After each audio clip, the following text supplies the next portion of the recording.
Welcome, dear friends, to another peaceful journey through history. Tonight, we descend quietly into the hidden world beneath our cities, exploring the subterranean sanctuaries of catacombs. These ancient resting places, carved in silence and shaped by devotion, hold stories of life, memory, and enduring care. As we move softly through corridors, frescoes, inscriptions, and gentle reminders of the past, allow yourself to relax, to breathe, and to drift into a calm, reflective state. If you enjoy these soothing historical journeys, please consider subscribing to Go to Sleep Historian and turning on notifications so that you never miss a chance to explore history while winding down for rest. And as always, once our spoken story comes to its gentle end, an hour of relaxing music will begin, guiding you softly into sleep, calm and undisturbed. Tonight, dear friend, we begin our gentle descent, not into danger, nor into darkness,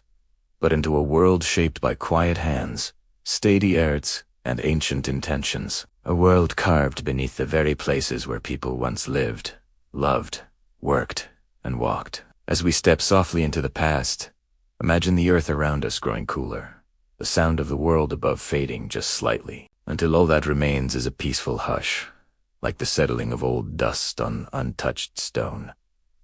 Catacombs, resting places carved in silence.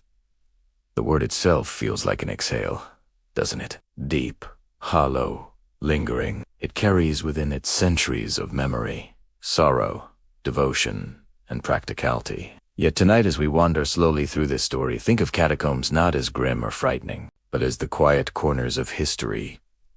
Sanctuaries built with care, where the living honored the dead with gentle hands and thoughtful intention. Our journey begins with understanding why humans, in the first place, turned toward the earth for sanctuary. For as long as people have lived in great, bustling cities, space has always been a companion in short supply. Ancient cities like Rome, Alexandria, and Carthage overflowed with life.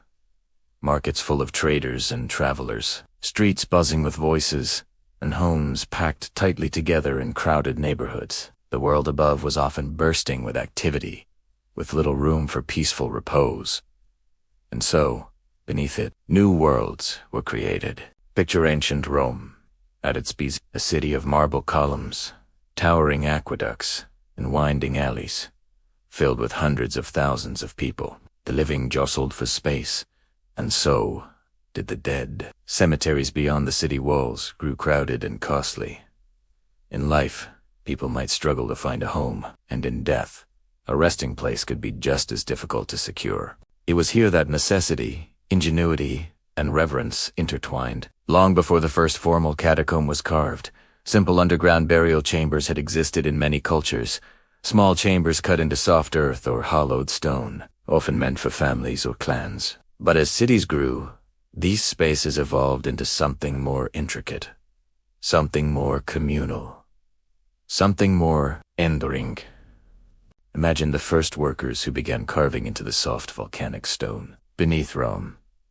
Their tools, simple chisels and hammers, tapped rhythmically in the dim glow of oil lamps. With each stroke, they carved a narrow corridor, then small niches for bodies, then chambers for families, layers upon layers of resting places stretching outward like branches of a sacred, subterranean tree. Their work was quiet, steady, and deeply intentional. They were not building monuments for grandeur, but sanctuaries for peace. These early carvers understood something profound. When the world above became too crowded, too loud, too chaotic, the earth below offered stillness. It offered space. It offered a gentle embrace that neither marble temples nor bustling city streets could provide. Catacombs became more than mere burial sites. They were expressions of humanity's enduring desire to honor memory. Some early travelers, centuries later, described entering these spaces as though stepping into a dream. The cool air wrapped around them like a soft cloak. Their footsteps echoed gently, swallowed by the vastness of the corridors. Walls carved with thousands of small, precise niches stretched on and on, like shelves of silent stories, each one holding a life once lived. Tonight, as you picture these spaces, imagine how peaceful they truly were. No flickering city torches, No carts rumbling over stone roads, no shouts from market stalls. Juste, deep steady silence of the earth. A silence filled not with fear, but with a quiet respect.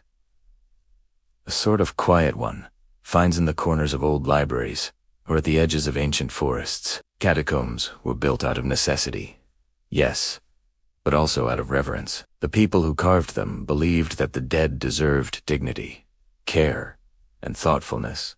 They crafted resting places not to hide the departed, but to give them a home, a humble, enduring sanctuary safe from the elements, the crowds, and the changing world above. And so, generation after generation, these underground sanctuaries grew, first as simple tunnels, then as more elaborate networks, complete with small chambers, carved symbols, and spaces for families to gather. As time passed, their purpose deepened. They became places of remembrance, reflection, and quiet devotion. In many cities, people believed that the earth itself held spiritual significance. That being laid to rest within it connected the body more closely with the natural cycles of the world. In others, catacombs offered protection from desecration, a safe haven for the departed in eras when grave robbing and vandalism were tragically common. And in still others, they became places of community, where those of similar faith or background could be laid to rest together, continuing their bonds even in the afterlife. As we stand here, at the beginning of our descent, imagine holding a small oil lamp in your hand. The flame dances gently, casting warm, trembling patterns of gold against the dark stone walls. The corridor ahead is calm, stretching forward like a quiet invitation. With each step the air grows cooler, but the atmosphere becomes somehow more comforting, as though the earth itself welcomes us. Take a slow breath. Feel the stillness. Feel the peace that ancient hands created here, not in haste, but with thoughtful intention. Catacombs were not made to frighten, they were made to comfort. They were sanctuaries crafted during times of need, places where the living honored memory and where the dead could rest in serenity. Our journey tonight is not into darkness, it is into memory, into the gentle layers of history that lie beneath our feet, into the spaces where the past whispers not with fear, but with the quiet dignity of all who came before. As we move deeper in the chapters ahead, we will walk through the winding corridors of Rome, the solemn beauty of Paris, the preserved portraits of Palermo, and the whispered inscriptions left by people long gone. But for now, allow this first chapter to settle around you like a soft cloak, an invitation into the depths, a calm beginning, a descent not into fear, but into silence. And so, with a gentle heart and steady breath, we step forward. The story continues. As we continue our quiet journey, let us rise just slightly from the depths of the catacombs, returning for a moment to the bustling ancient world above. Imagine the city streets centuries ago, not the tidy images we might picture from old paintings, but a living, breathing landscape filled with sound, movement, and constant change. Markets overflowing with voices, carts creaking under the weight of goods, children weaving between crowds, and the ever-present hum of human life filling every open space. The ancient world, magnificent in its achievements, faced a constant and pressing challenge. Space, especially in great city centers like Rome, Paris, Alexandria, Carthage, and others across the Mediterranean, life often existed side by side, house against house, courtyard against courtyard, in a dense and growing mosaic of humanity. And with every breath, every birth, every passing day, more people arrived, more families grew, and the city pressed against its limits. In such places, death was not simply a quiet event that passed unseen. It was a reality that touched every household sooner or later. For the living, honoring the dead was both a responsibility and a tradition, one passed down through generations with reverence. But where, exactly, to lay the departed to rest? This question, tout simple, became one of the great pressures shaping the world beneath the earth. Imagine standing at the edge of ancient Rome, looking toward the lands outside the city walls. Here, early burials took place in open-air cemeteries. Yet as centuries passed, these burial grounds filled quickly. The cost of land rose sharply, and families struggled to secure a proper resting place for their loved ones. Graves were often dug so close together that stones pressed against one another like crowded houses in a busy neighborhood. Some graves were disturbed unintentionally by later burials. Others were washed away by seasonal rains. The living were running out of room, and so were the dead. This growing pressure created a quiet but urgent need for a new approach, something that would both honor tradition and ease the burden on expanding cities. And so, out of this delicate balance between necessity and reverence, societies turned their eyes downward. Underground. It was not a new concept entirely. Tunnels and caves had been used for burials for thousands of years. But in places like Rome, the convergence of population growth, limited space, spiritual customs, and practical concerns created the perfect moment for catacombs to become not just a choice, but a solution. Let us picture those early decisions with a calm mind. Imagine city elders, religious leaders, and community members gathered in quiet conversation. They debated land use, hygiene concerns, and the future needs of their growing society. In crowded cities, the presence of too many bodies above ground created risks, not just emotional or spiritual, but physical. Poorly managed cemeteries could contaminate water sources. Shallow graves might be disturbed by animals. And extreme population growth meant that the dead could no longer be given the spacious, peaceful resting places once common in smaller settlements. The earth beneath, however, offered something different.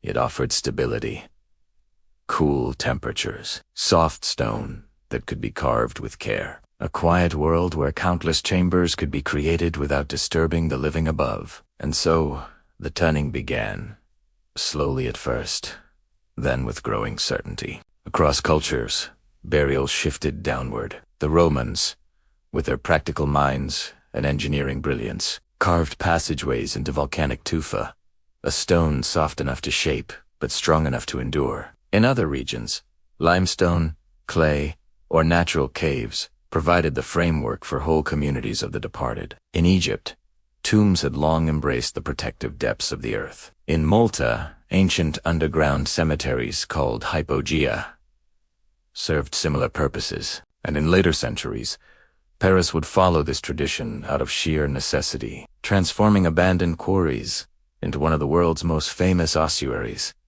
But beyond practical concerns, there were deeper motivations tied to spirituality, memory, and the human heart. For many ancient peoples, burial beneath the earth carried symbolic meaning. Returning the body to the ground reflected a belief in cycles, life, death, and rebirth. Some saw the earth as a protective mother, sheltering loved ones in her embrace until eternity. Others believed that the underground world connected the realm of the living to distant spiritual dimensions. And so, while overpopulation and sanitation concerns pushed societies toward the earth, spiritual traditions gently pulled them there as well. Think for a moment of the families who visited these early underground sites. They walked down steps carved slowly over the years, steps smoothed by the souls of generations. They carried small oil lamps or candles, shielding the flames from the cool drafts. As they entered the quiet corridors, the world above, with its noise, disputes, markets, and crowded streets, faded away. In its place came stillness. A stillness meant for memory. Imagine a mother placing her hand on the wall where her child was laid to rest. A husband kneeling at the niche of his beloved. A grandmother whispering a prayer for ancestors she had never known, but whose names were carved into the stone beside her. Here, in these cool, quiet spaces, time seemed to slow. Every footstep echoed softly. Every breath felt intentional. Every memory became a gentle thread, connecting the living to the past. This is why underground burial sites thrived. They were not only practical solutions, they were places where people could connect with something deeper. A sense of continuity, of shared humanity, of reverence spanning generations. Cities overflowed. Space dwindled. Health concerns mounted. But more importantly, societies recognized the value in creating sanctuaries carved from silence. Places where the dignity of the departed could be preserved without the pressures of the bustling world above. And so, across centuries and continents, the earth welcomed countless souls into its quiet chambers. Tonight, as we walk through this history together, let the thoughts settle gently. The turning toward the underground was not an act of desperation, but of care. It was a response born from crowded streets and crowded cemeteries. Yes, but also from deep values, spiritual beliefs, and the simple wish to honor those who had passed. Death was not feared as something dark or monstrous. It was seen as a passage, a return, a transition deserving of love and thoughtfulness. And the catacombs, those silent sanctuaries we explore tonight, became the embodiment of that belief. With each century, more tunnels were carved, more chambers were filled, more stories were preserved in the calm cradle of the earth. And now, with a quiet breath and a gentle heart, we step deeper into this world, into the city where catacombs rose to their greatest complexity, where necessity and devotion intertwined more intricately than anywhere else. Rome awaits.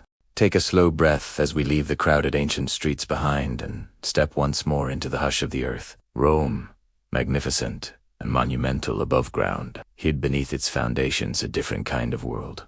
One quieter, humbler, and carved not for glory, but for rest. It is here, in the shadowed stillness beneath one of history's greatest cities, that the story of the earliest Roman catacombs begins. Close your eyes for a moment and picture ancient Rome. Its marble temples gleaming under the sun, its grand forums alive with debate, and its bathhouses filled with steam and conversation. Life bustled everywhere, but beneath this vibrant world, beneath the clatter of chariots and the murmur of markets, lay layers of ancient volcanic stone known as tufa, soft enough to carve, yet strong enough to endure centuries. It was within this stone that Rome's earliest catacombs quietly took shape. Imagine the first carvers stepping into these depths. They carried small oil lamps, their flames dancing gently, casting golden halos that wavered against the rough stone walls. Each footstep echoed softly, swallowed by the earth. They ran their hands along the cool tufa, choosing places where the rock could be shaped into narrow corridors. The air grew cooler the deeper they moved, settling around them like a soft, silent mantle. The tools were simple: chisels, hammers, picks. The work was slow, patient, and deliberate. But these early workers were not building palaces or monuments. They were creating something far more intimate. Resting shelters for the departed. Places carved in near secrecy for those who had nowhere else to go. In the earliest centuries of Rome, lavish tombs lined the great roads just outside the city walls. Monuments built for wealthy families, military commanders, and influential citizens. But the poor, the enslaved, the marginalized, and later the persecuted Christians could not afford such grandeur. Traditional burial plots were costly. Cremation, though common, was not always permitted or affordable for all. And so, necessity pushed the humble toward the deep, dark stone. The first catacombs were never meant to be vast or sprawling. They began as small, simple burial tunnels, narrow corridors with shallow niches carved into the walls, each niche just large enough to hold a single body, wrapped carefully in cloth. These modest resting places were tucked into the soft volcanic earth, often carved by the very communities who needed them. In these early days, the tunnels were lit only by the dim glow of oil lamps. Their light flickered across the stone, illuminating dust motes that drifted slowly through the still air. Shadows clung to corners. Silence pressed in gently from all sides. These catacombs were not places of fear. They were places of quiet refuge, both for the living who carved them and for the dead who rested within their walls. As we wander through these imagined beginnings, picture how the carvers worked. Slow, steady strokes, each one carving a little deeper into the rock. They carved not in straight, perfect lines, but in gently winding pathways that followed the natural qualities of the stone.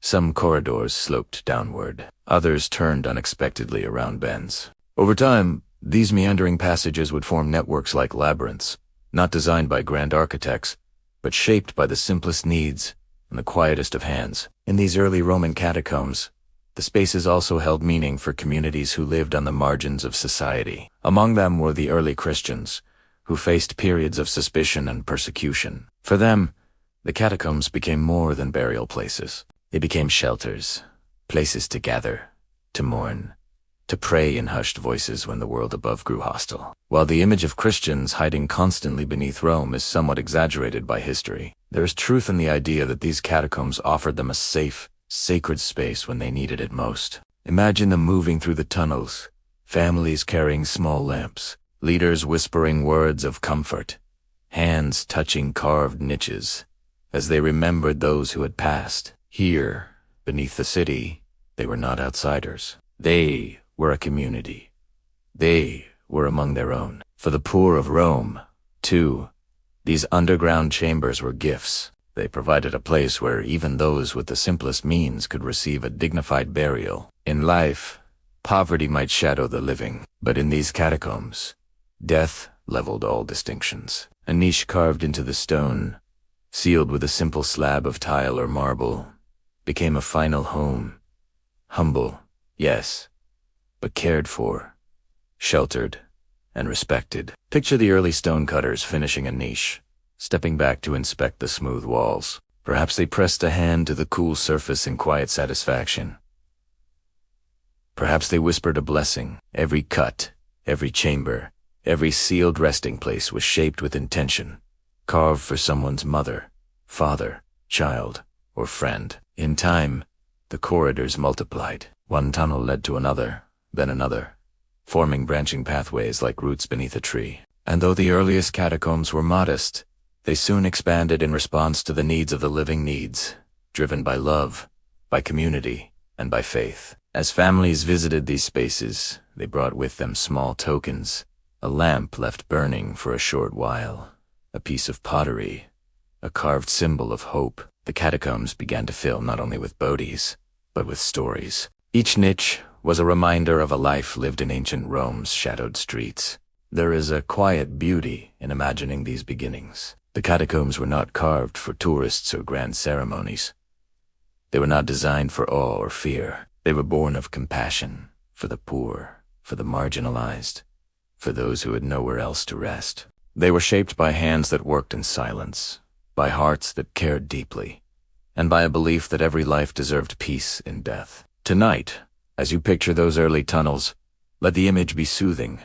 Narrow corridors stretching softly into the distance, lit by trembling lamplight, walls carved from warm volcanic stone.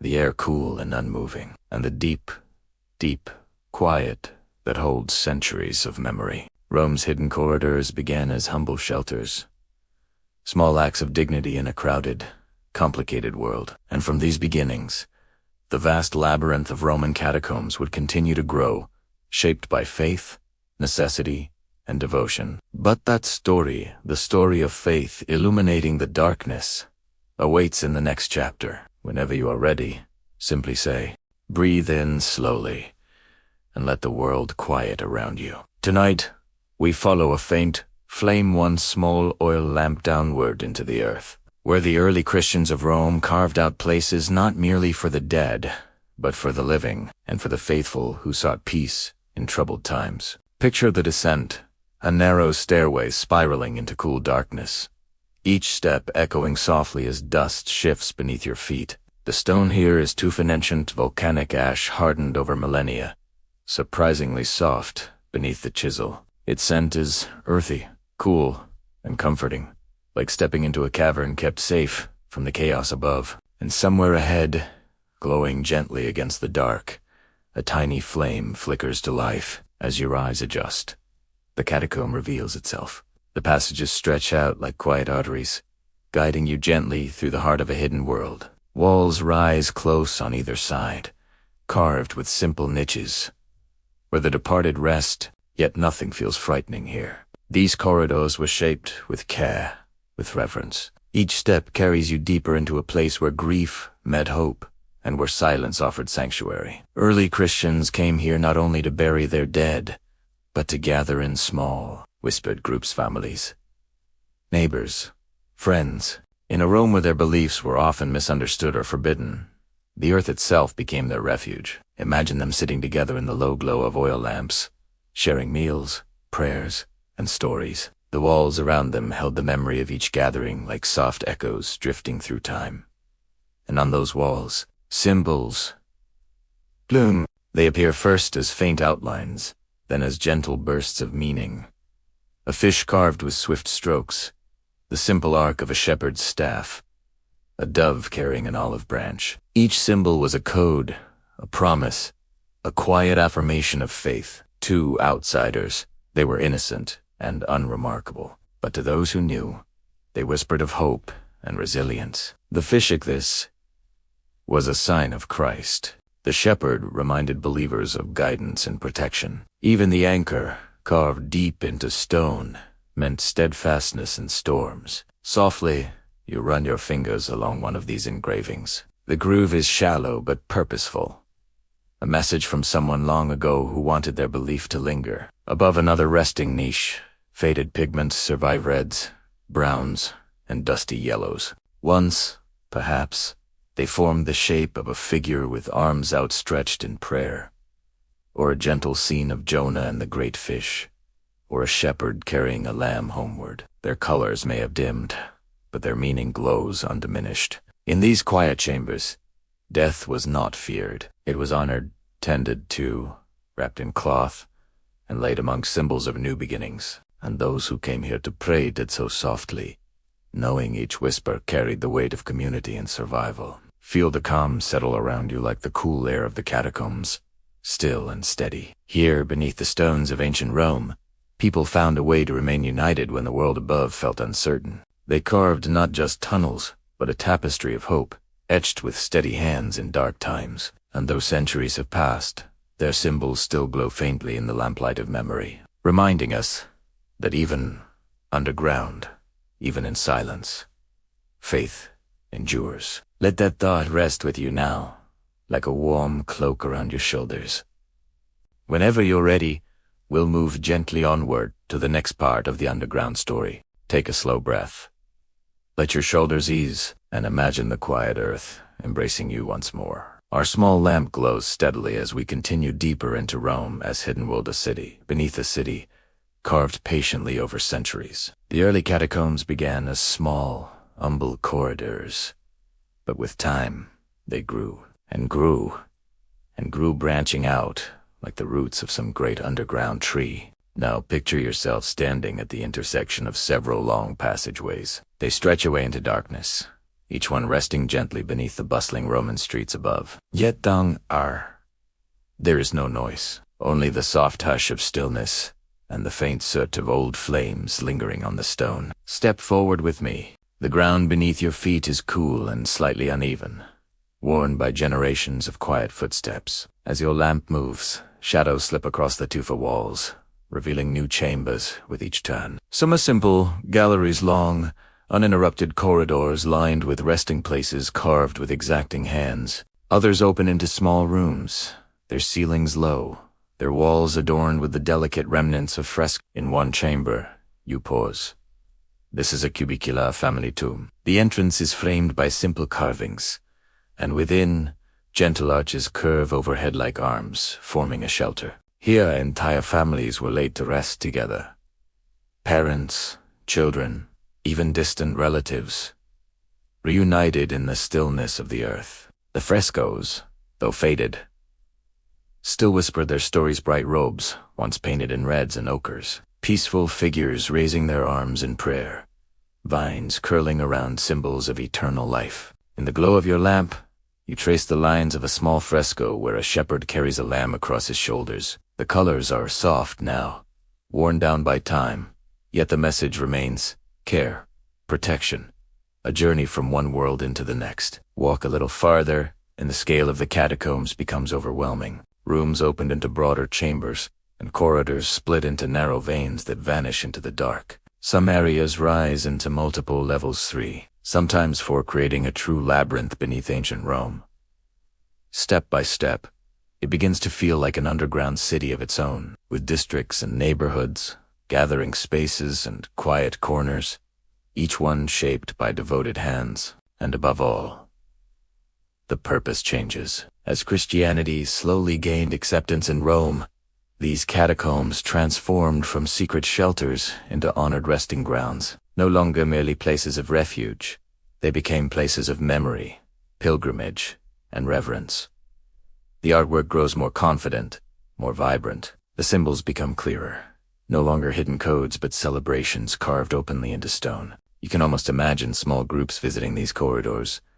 Centuries later, pilgrims, guided by torchlight, whispering prayers near the tombs of martyrs, tracing their fingers over painted saints and scenes from scripture. The fear that once surrounded these hidden corridors softens into something gentler. Almo sacred. The labyrinth expands, not only in size, but in meaning. What began as a refuge for the vulnerable becomes a testament to their endurance. What began as scattered tunnels becomes a sprawling network that mirrors the city above, a place where communities expressed love, remembrance, and hope, level by level, chamber by chamber.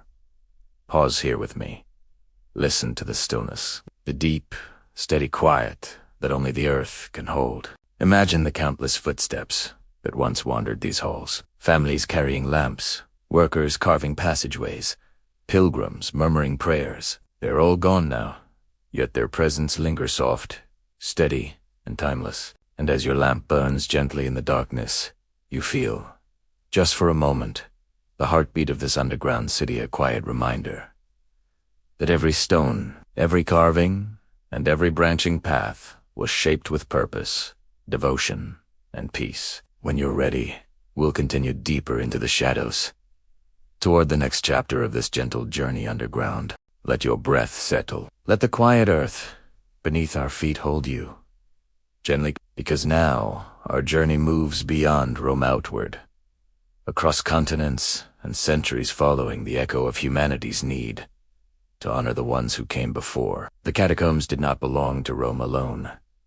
They were part of something deeper, older, shared by people everywhere.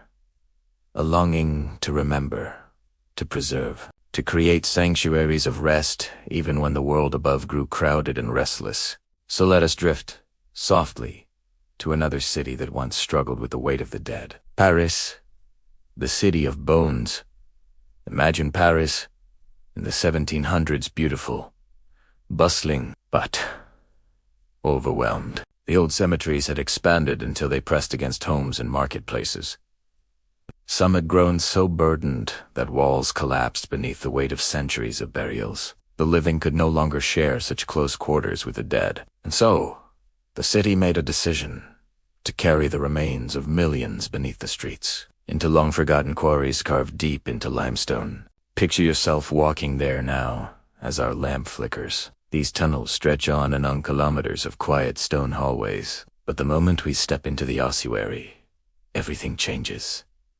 The walls are no longer bare. Instead, they are built from bones, carefully arranged, thoughtfully stacked, almost impossibly neat. Skulls form straight rows, their rounded shapes fitting together like pieces of a gentle, somber mosaic. Behind them lie walls of long bones placed with a kind of quiet artistry, creating patterns of pale ivory that run the length of the corridor. It should feel frightening, but instead, it feels peaceful. There is a strange, solemn beauty here, born not from darkness, but from care. Every bone was placed by human hands slowly, respectfully, transforming necessity into a monument that whispers of time, of memory, of the fragile lives that built the city above. Walk deeper, and the design shifts: arches, crosses, circle shapes made not from stone, but from human remains. A reminder that even in the most unusual circumstances, people found dignity, and even,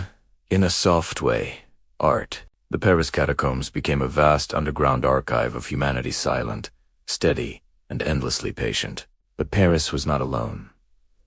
Let us drift farther. Egypt, chambers of sand and silence. Now the air grows warm, dry, almost weightless. Egypt's underground resting places were older, still carved long before Rome, shaped with the belief that the dead needed protection for their journey into the afterlife. Carved chambers held bodies, treated with careful rituals, wrapped and preserved in linen, surrounded by amulets and small tokens meant to guide the spirits safely onward. These are not labyrinths like Rome or Paris. They are doorways, thresholds between worlds, quiet spaces built with reverence and hope. Malta, the hypogea of an island people drift now to Malta, where the stone is soft and warm to the touch. Here, entire underground temples were carved by Neolithic hands-rounded chambers, spiraling corridors, and altars shaped thousands of years ago. These spaces held the remains of ancestors, placed gently within communal resting rooms where families and communities could return to honor them. In the echo of these chambers, we feel something familiar. The same desire to hold memory close. Peru, the desert's silent vaults. And now, to the wind-swept deserts of Peru, where the Nazca people created their own underground resting places. Bodies were placed in seated positions, wrapped carefully in layers of cloth, protected within deep niches beneath the sand. Though different in design, the intention was shared as safe shelter, shielded from time and weather, where the departed could rest undisturbed. Across the world, across ages and cultures, humanity carved the earth for the same quiet reasons. To find space when the world above became too full, to protect the ones they loved. To keep memory close, even in changing times. To create sanctuaries of stillness where life and death meet gently. Rome had its labyrinth, Paris, its walls of pale bone, Egypt, its sacred chambers, Malta, its ancient temples, Peru, its desert vaults. Different landscapes, different beliefs, yet the same soft, universal truth. People everywhere sought to honor life by caring for the dead. And so, as we leave these distant places and return to the echoing tunnels of our journey, let the thought settle warmly. Across continents and centuries, humanity has always shared this quiet, comforting ritual, a reminder that we are all connected in the way we remember. Let us drift now from the soft bone-lined halls of Paris to a place where memory takes on a different, almost breathtaking form. The air grows warmer. The scent of the Mediterranean lingers faintly in the imagination, and we find ourselves on the island of Sicily, where sunlight dances on ancient stone, and the past rests not beneath the earth, but in long, quiet corridors, where the departed still stand among the living. Here, in the city of Palermo, lies one of history's most unusual sanctuaries of remembrance. The Capuchin Catacombs. As we descend gently down the old stone steps, time seems too slow. The light dims, settling into a warm, amber glow that brushes softly against the walls. At first, the silence feels deep, thick, almost but not unkind. It is a silence made of centuries of waiting, of lives lived and remembered, of care that did not end with death. These catacombs began humbly. In the 1500s, the Capuchin monks found that their cemetery had become too full. When they attempted to relocate the remains of their departed brothers, something unexpected happened. The bodies were astonishingly well. The monks believed this preservation was a sign of divine blessing, and so they expanded their underground space. Over the centuries, families began to request that their loved ones be placed here as well, cared for, and displayed with a quiet devotion that is unlike anything else in the world. As we move deeper inside, the atmosphere changes, not frightening, not grim, but deeply respectful. The people who rest here were not hidden away in darkness. They were dressed, positioned, and preserved as though time itself had paused for them. They stand, sit, or recline in gentle poses. Their clothing reflects the eras. They lived in fine dresses, simple robes, military uniforms, children's outfits lined with lace or stitched with love. In a sense, these corridors became portraits in 3 dimensions, a gallery of Sicilian lives, frozen in time. The preservation methods varied, but each was handled with care. Some bodies were laid on ceramic pipes to dry naturally in the cool, airy chambers for months at a time. Others were treated with vinegar or special baths, then dressed in their finest garments before being placed in niches or mounted upright. In many ways, the mummification here was not about spectacle but continuity. Families returned to visit their relatives, to change their clothes, to speak to them as though they were still part of the household. The connection between past and present continued not through memory alone, but through presence. As we continue slowly along the corridor, imagine the gentle rustle of fabric, the hems of old dresses, lightly brushing against wooden supports. The edges of hats that once shaded smiling faces from Sicilian sunlight. Even in stillness, the sense of life lingers here, not in a restless way, but in a calm, dignified one. These were teachers, sailors, artisans, mothers, children, priests, each one a story preserved in the quiet air. One of the most well-known souls resting here is a little girl named Rosalia Lombardo, often called the Sleeping Beauty of Palermo. She rests in a tiny glass coffin, her curls still soft, her eyelashes still curled against her cheeks, as though she simply drifted off for an afternoon nap. Her remarkable preservation has captivated many, but when we stand in her presence even just in imagination, what reaches us is not astonishment, but tenderness. A reminder of parents who loved her deeply, and of a time when preserving someone's appearance was a way of holding on to their memory just a little longer. Around her and throughout the catacombs, the atmosphere is not frightening. It is contemplative, almost soothing. These halls carry the gentle dignity of people who were cherished, remembered, and tended to with devotion that bridged generations. The catacombs are arranged by corridors, monks in one section, professionals in another, women, children, and even nobles in their own halls. This organization mirrors the society that existed above ground. But down here, all divisions eventually fade into the shared quiet. The stone walls keep the temperature cool and steady, the air dry, and time seems to stand still. Every preserved figure becomes a link to a person who lived fully, loved deeply, worked, dreamed, and left ripples that reached into the future. As we walk the length of the hall, your mind may soften into the realization that these people were not displayed as curiosities.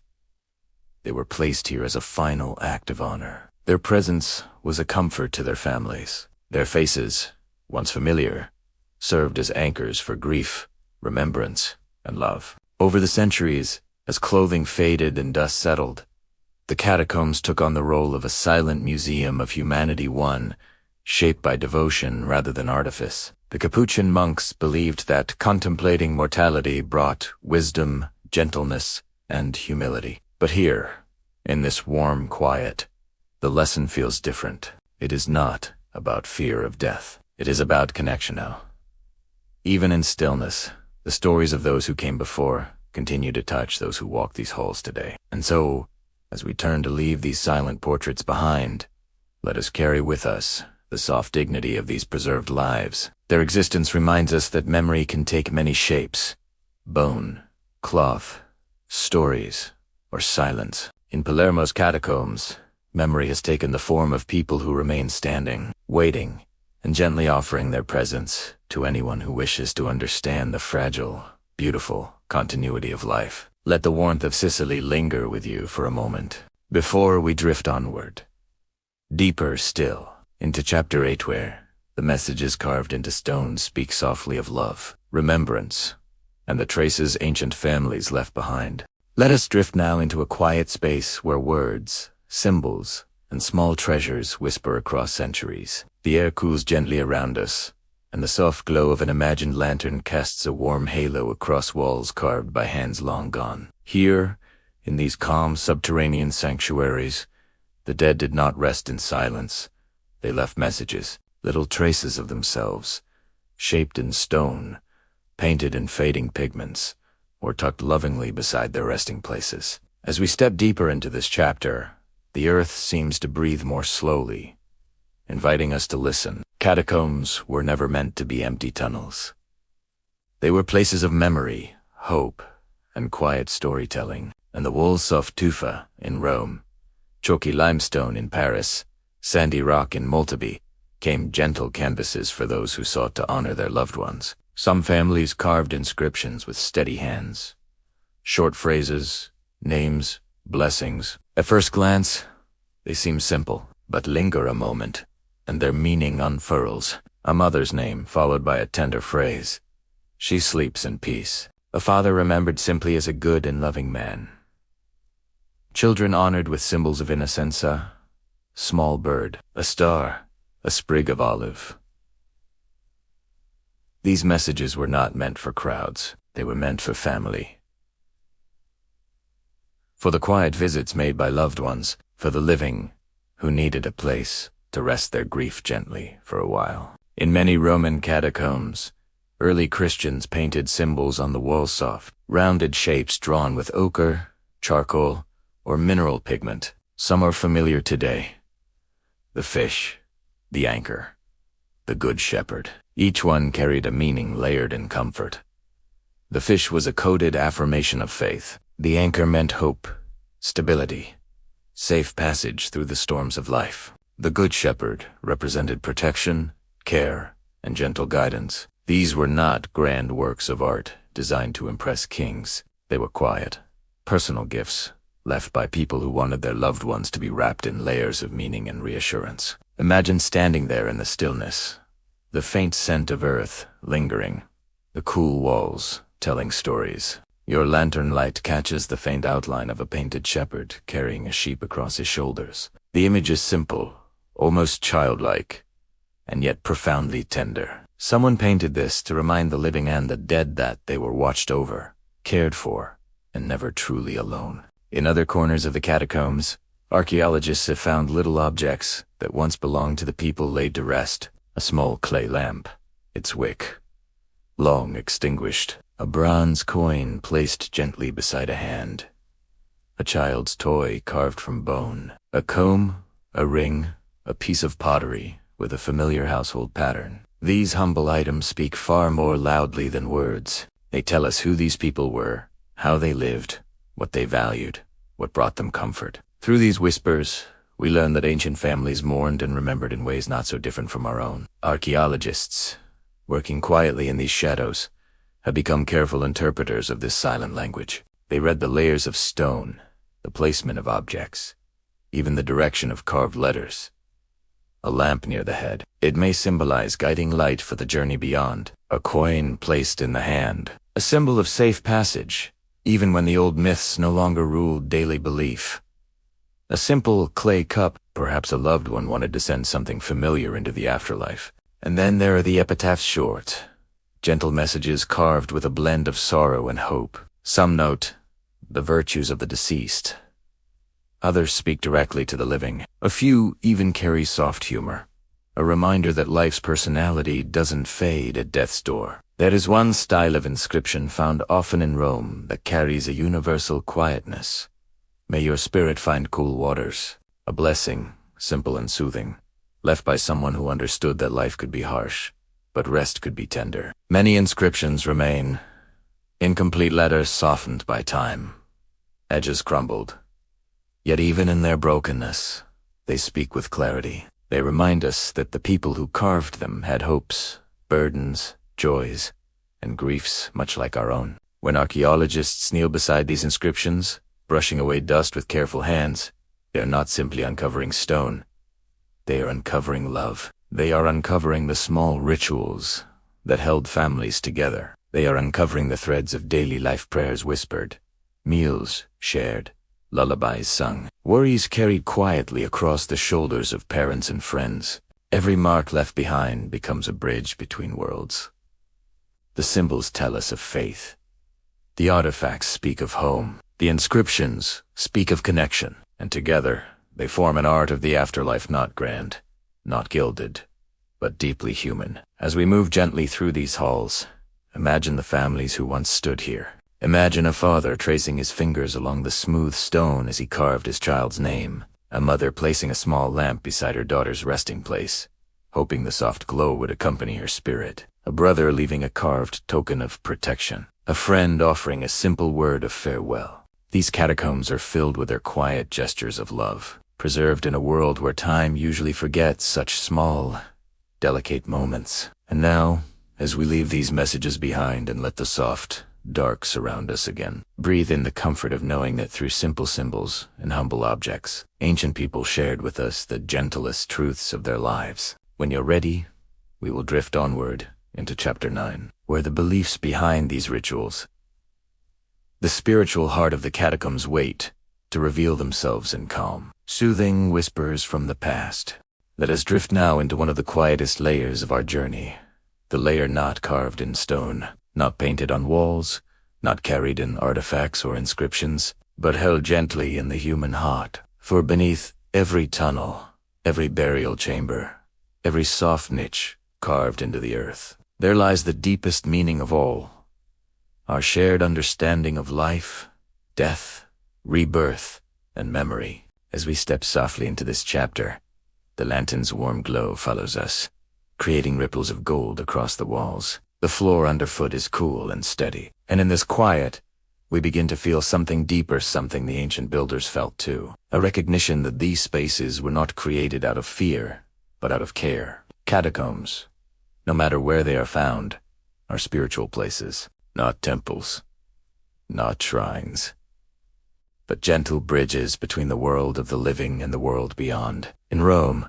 early communities descended into these tunnels for more than burials. They came seeking a space where faith could breathe freely, far from the noise and danger of the city above. Here, beneath the earth, early Christians gathered with soft voices. Their prayers echoed between narrow walls, simple and heartfelt. They lit tiny oil lamps that flickered like stars in the darkness, each flame a symbol of hope, of endurance, of belief in a life beyond this one. Imagine standing there centuries ago, hearing a soft hymn rising and falling like a lullaby, drifting gently around the resting places of friends and loved ones. The catacombs became not only tombs, but sanctuaries of community. People mourned here, yes, but they also comforted each other, broke bread together, whispered stories, and shared strength when the world above felt harsh. In these spaces, death was not a lonely thing. It was something held, understood, and honored. Other cultures, too, shaped their catacombs with profound spiritual meaning. In Egypt, the underworld was seen not as an end, but as a journey, one that required guidance and protection. Small amulets, buried with the departed, served as prayers in physical form. Families placed tokens alongside their loved ones to ensure they were cared for in the realm beyond. Each object carried a wish. May you be safe. May you find peace. May your spirit travel smoothly. In Malta, where ancient underground temples cradled the remains of entire communities, the chambers reflected a belief in a return, a cycle of life that continued even after death. The gentle curves of the walls, carved in rounded, womb-like shapes, echo that sense of rebirth, of returning to the embrace of the earth. And in the Paris ossuaries, though created out of necessity, people walked among the bones with quiet reverence. The arrangement of skulls and long bones was not chaotic. It was patterned, symmetrical, almost meditative. Even in anonymity, the dead were given a sense of dignity, ordered, cared for, remembered through the gentle intention of human hands. Across all these places, the earth became a guardian, holding the departed close and offering the living a place to pause and reflect. The rituals that took place inside these catacombs were simple, steady, and deeply human.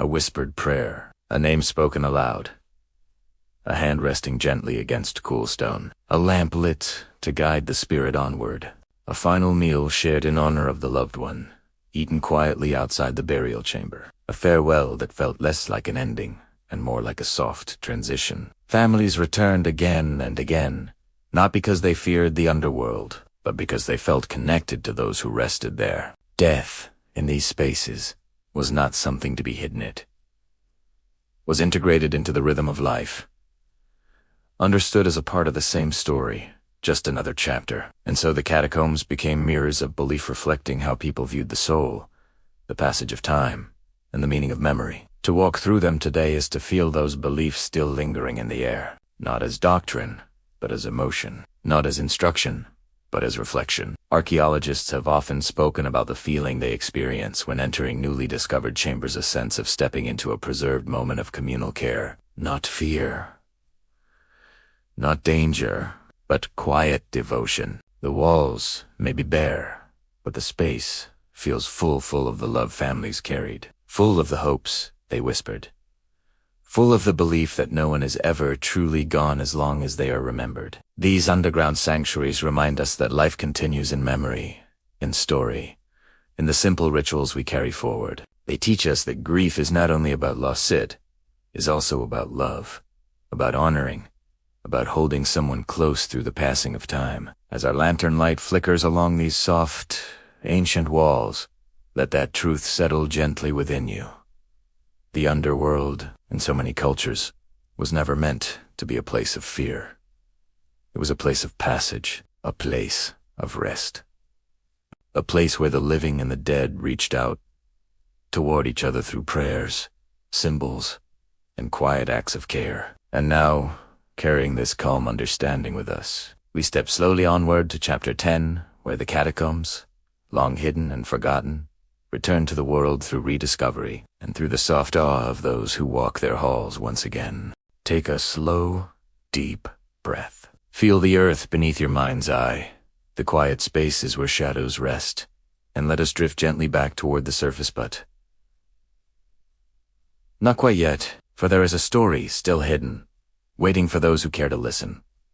The story of rediscovery. For centuries, many of these catacombs lay forgotten, buried beneath layers of dust, earth, and time. The corridors that once echoed with whispered prayers, footsteps of grieving families, and the gentle care of hands laying loved ones to rest had grown silent. Some were lost beneath collapsing streets. Others were simply ignored, doors bricked up or hidden behind newer buildings. And yet, the memory of these subterranean sanctuaries waited patiently, like seeds beneath winter soil, ready to awaken again when someone approached with careful eyes and a respectful heart. In the 16th and 17th centuries, curiosity began to stir. Scholars and clergymen, often seeking lost Christian sites, ventured into small tunnels that had remained unnoticed for decades. Their footsteps were slow, careful, reverent. Lanterns lit the walls, revealing niches, inscriptions, and the faint traces of frescoes. There was no rush, no clamor, only the hushed awe of one generation meeting another across centuries through stone. Later, in the 19th century, formal archaeological efforts took shape. Explorers and historians, some guided by maps of old Rome, others by local whispers, began to systematically study the catacombs. They mapped corridors that had not seen a visitor for hundreds of years. They documented inscriptions, painted symbols, and small artifacts that had survived the passage of time. Their work was delicate, painstaking, and slow. Each measurement, each brush of a finger over faint carvings, was a conversation with history itself. One such rediscovery tells of a narrow Roman passage uncovered beneath a quiet street.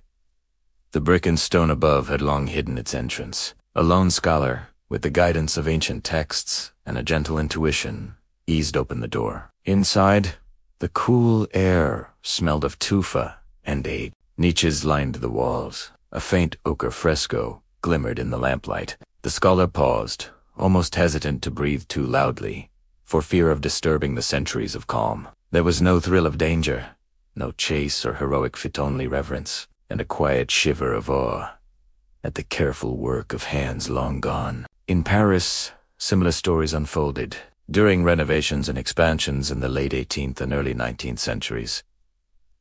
Long-abandoned quarries were rediscovered. Caretakers moved slowly among the rows of bones, noting patterns, cataloging skulls and femurs, and tracing the artistry embedded in the walls. The work was often tedious, meticulous, and deeply respectful. Each bone, each arrangement, was treated as part of a larger story, a story that demanded patience and gentle observation rather than haste or spectacle. Across Europe, these rediscoveries were not celebrated with grand fanfare. They were quiet achievements, the fruit of dedication and respect. Archaeologists, historians, and caretakers approached their work like meditation. They measured corridors, drew maps, photographed inscriptions, and recorded details of frescoes and niches. Each new insight was shared, slowly, carefully, with the world above, reminding people of the hidden cities that had always existed beneath their feet. Even today,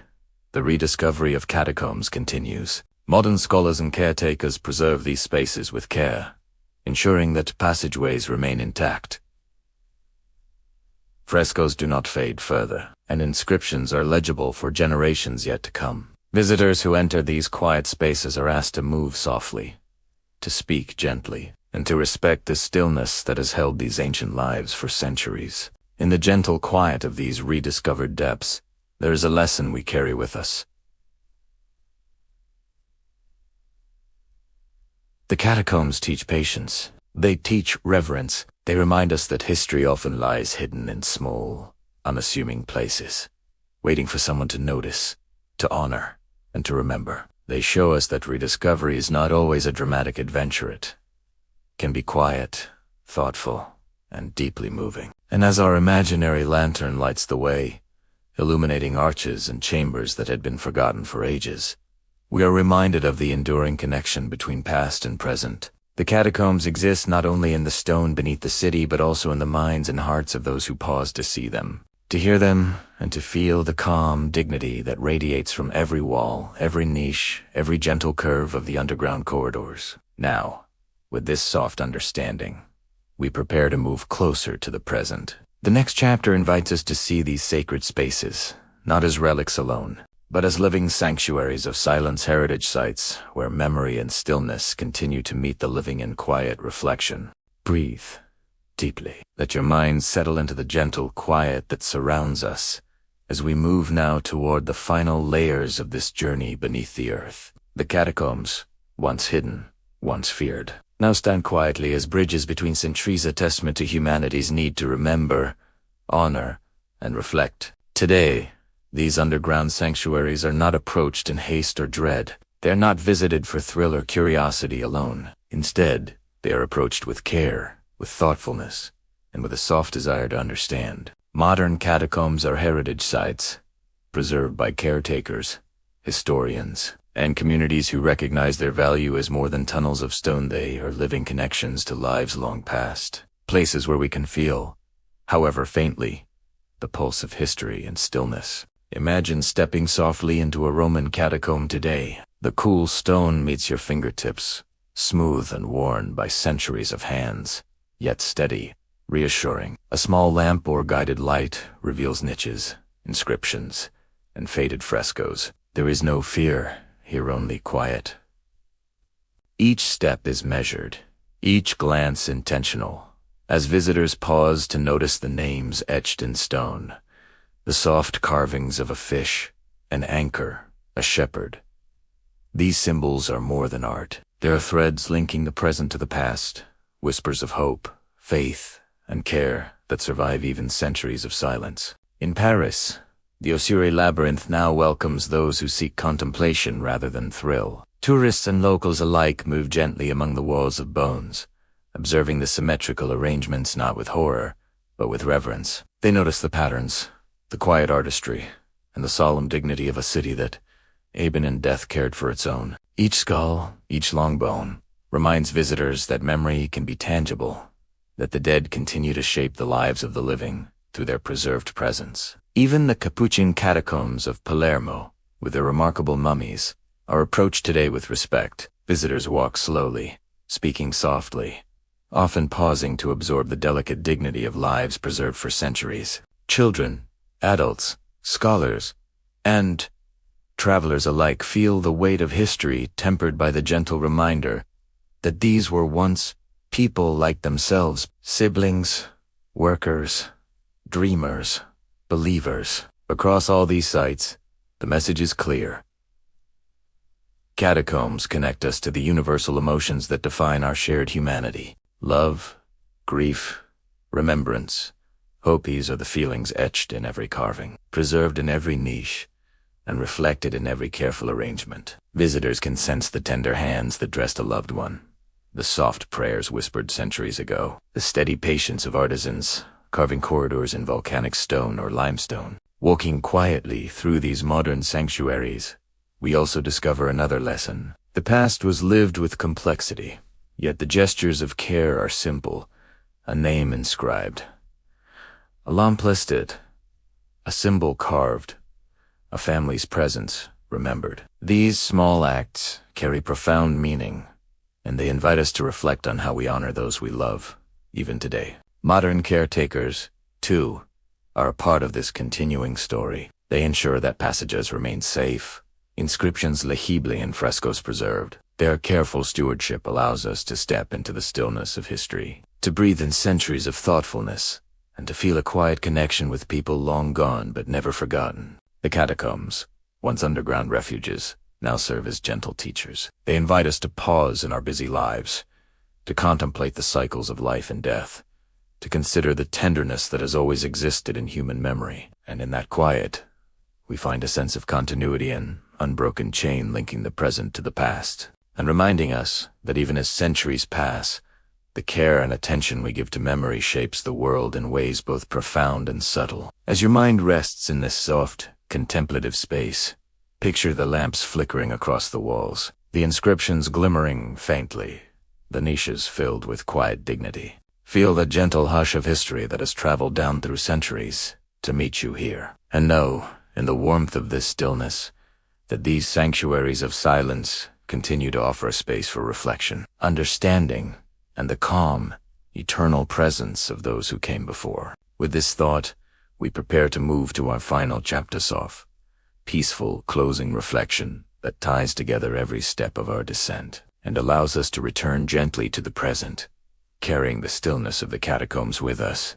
Breathe in slowly and let your shoulders relax. As we reach the final step of our journey beneath the earth, allow the gentle quiet of these subterranean sanctuaries to settle around you like a soft, protective blanket. We have walked through centuries of stillness together, tracing the delicate paths carved by human hands, witnessing lives preserved, and listening to the whispers of memory echoing through tunnels, frescoes, inscriptions, and silent bones. Each chapter of this journey has shown us that beneath the streets, beneath the bustling cities, lies a calm world, where care, faith, and remembrance intertwine. Imagine now standing for a moment in a softly lit chamber, the cool stone underfoot, the faint scent of age and earth in the air, and the soft glow of a lantern illuminating niches, mummies, and inscriptions. You feel the weight of centuries pressing gently not as a burden, but as a quiet embrace. The people who lived and loved, prayed and mourned, celebrated and remembered, all seem to lean into this stillness with you. Through Rome's labyrinthine corridors, we saw the earliest Christians gather in whispered prayer, leaving coded messages of hope and faith. In Paris, walls of carefully arranged bones transformed necessity into solemn artistry. In Palermo, mummies dressed in their finest attire reminded us of devotion, dignity, and love preserved across centuries. And everywhere from Malta to Egypt, Peru to the modern-day Catacombs, we have felt the universal human desire to honor, protect, and remember those who have passed. The catacombs are more than tunnels or tombs. They are living lessons in patience, reverence, and continuity. They remind us that even in darkness, there is car. Even in stillness, there is connection. Even in absence, there is memory. Every niche, every inscription, every small artifact whispers the same truth. Life and love persist, carried gently through time by the hands of those who came before us.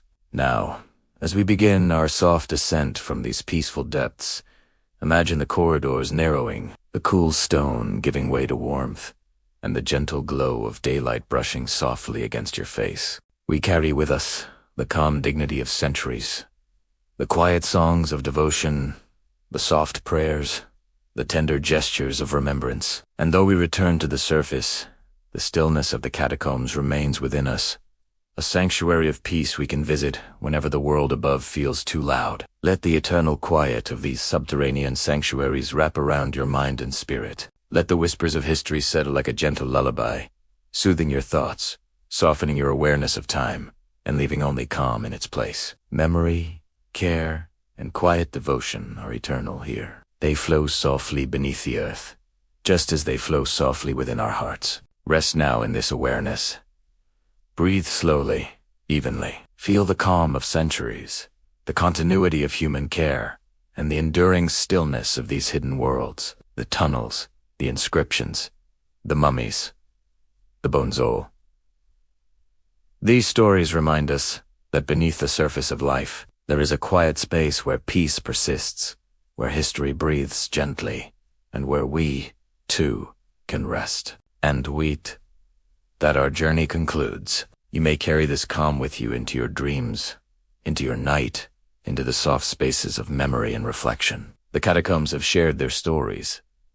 Their quiet has lingered. And now, in this gentle, timeless stillness, you are invited to drift, to rest, and to sleep.